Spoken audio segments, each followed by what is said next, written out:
They watch your silence harder than you think. Many of you, you think that the narcissist is just done with you because you don't know what's going on in their situation. They're actually spending a lot of time watching you, a lot more than you think. And I mean, they are really zoned in when they go silent on you. It's a temperament checker. They're testing the waters with you to see how you react. So they're trying to gauge how you're feeling when they're silent. This is how narcissists behave. So immediately, once they've gone silent, they're stalking you on social media. They're looking at your posts. They may even be stalking you outside your home, showing up at places where you go, talking to friends or family members about you, because they want to know, how are you dealing with it? Are you struggling without them? And if you are, it doesn't mean they're going to come back. If anything, they will just stay away from you even longer, because that's what they want, is that supply. They realize they can't get the supply from you by being close to you, because you're seeing through it, you're exposing them, you have issues with them now. So they stay at a distance. And also, what did they do before they went silent? They destabilized you, sabotaged you. So they've taken pieces of you away from you. You're left confused. And now you're looking to them for a sense of reason, stability, understanding, answers, closure. So that's why they just run with it, because they know that. They can see that now you've externalized your power. You're looking outside of yourself. You're outwardly focused. But that's what they want. And they need to keep you in that state. Because when you're in that state, you're no longer providing yourself with a sense of peace, calm, resolve. But you're now giving that to them. You're worrying for them. You're making their disorder, their chaos, their silence your problem. And that's all that they want. And it all goes back to their childhood. They weren't soothed properly in childhood, or they weren't taught how to self-soothe. And this is in reference to Professor Sam Vaknin's dual mothership theory.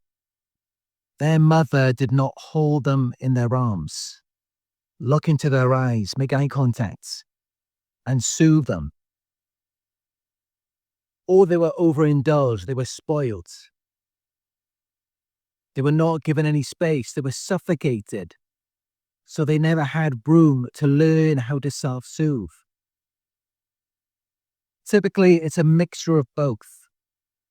It's the two extremes, the two polarities that then build someone with this disorder. And so this is why they deal with you in this way, always getting you to externalize your power, to be a puppet under their control, where they can push your buttons, get reactions out of you, get you to emotionally attend to them. Because they're just emotional toddlers in adult bodies. And this is why they often throw tantrums. Well, as for you, you're more mature, you're more responsible. You take the higher ground, you always try to be the bigger person with them.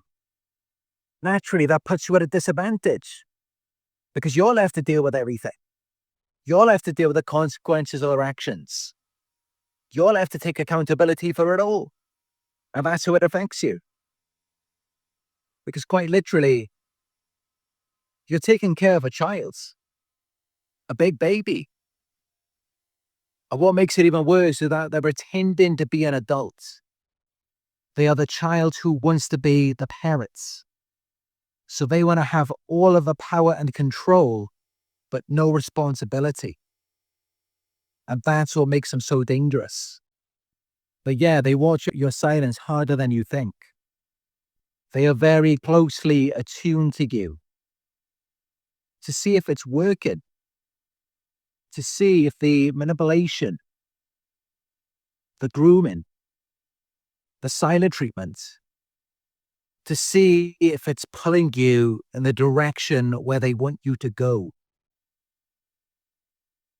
And it's no coincidence, they pull these things out after they've destabilized you, after they've broken you down, after they've destroyed your confidence, your self-belief, because they are trying to indoctrinate you.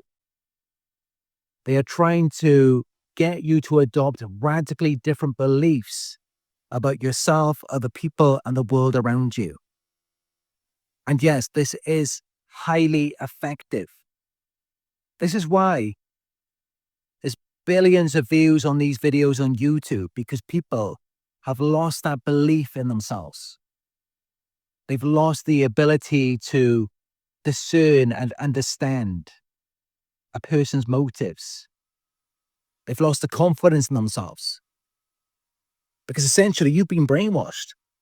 That's what this is. When you're dealing with a narcissist, because they're delusional. They're very arrogant and entitled. So you end up losing confidence in yourself, and by the end of it, you may even think that you're the abuser. You're the narcissist. After they just ruined your life. Think about how crazy that is. Because you've been brainwashed. And again, why do they do anything? It's to keep getting supply. What they want is this ideal character. This person who really they secretly admire everything about you. They want this person all for themselves and not even knowing their own worth. That's what they want. And they want to contain you.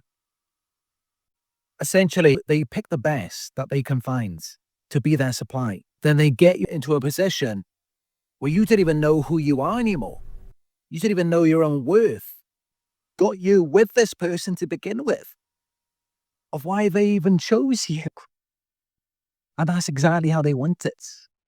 They want this ideal person for themselves. Under their control. Where they don't even know their own worth. That's exactly how they want it to be. They want this ideal person to be their puppets. And where they can push their buttons and get reactions out of them whenever they want. Because that is what regulates them. They want to take someone who's so high up and bring them all the way down. Ruin them completely. Get them caught up in all kinds of things. But they would never normally do. Just so they can sit back and laugh at them and feel like they're so much better. Narcissists are often very self-righteous. They like to think that they are better than other people. And that's what they target you, is to make themselves feel better. That's why they do anything. It's all about supply. And yeah, they quite literally will turn you into their puppets. And that's all that they're doing, when they go silent. They're just pulling the strings. They're just pushing your buttons again. Because like I said, they target you because they idealize you. They view you as perfect. The problem is they're very envious, jealous, insecure, competitive. So they want to control you. They want to possess you. That's why they groom you, to turn you into their puppet, their plaything, so that they can just toy with you whenever they want. And when they're bored of you, or when they see another shiny new toy, which is never going to sustain them, by the way, but when they do, they just toss you back on the shelf with all the other toys. That's all that you are, as a plaything. And so when they go silent, they're playing a game. And when they come back and provoke chaos, they're playing another game. And they play to win. They play to feel like they have conquered something valuable. And really, the noise after the silence It just displays their desperation for supply, their desperation for attention, validation, control, superiority. And just remember, who do they want that control over? Who do they want the attention from? Who do they want to feel superior to? You. And why you? Because you're worth it.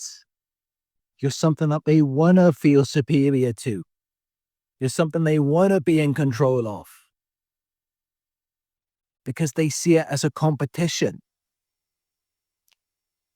And being in your presence makes them feel insecure. That's why they go silent. It's to demonstrate their superiority over you. But it's all controlled. It's orchestrated. It isn't real. Because naturally, you would surpass them effortlessly without any problem. And this is why, essentially it's like you and the narcissist, you're about to compete in a race. You're about to run a 100-meter sprint together. They will break your legs first. Or they will chain your legs to a tree. And then they'll say, all right, let's go, let's sprint. Or they'll run off, they'll leave you back there. They'll take the trophy and really believe in their minds that it was fair and that they won. That's what they think. That's what these narcissists are like, and that's exactly what they do to all of you. They disable you. They disable their victims. And now they're ready to compete. This is why they're so insecure. This is why they're so jealous, possessive, and controlling. For that reason. Because they know that they've disabled you. They know that they've stripped you of your power. And they've done it deliberately. And it's all to make themselves feel better. The problem is, only in a moment does it make them feel better. Long term, it makes them feel even more insecure. They experience suffering with this disorder. It's debilitating. That's why they need supply, because the disorder messes them up. And it's an addiction. They can never be satisfied. They can never get enough of it. But yeah, this is why they're so insecure, because they know the damage that they've done. They know that they have disabled you.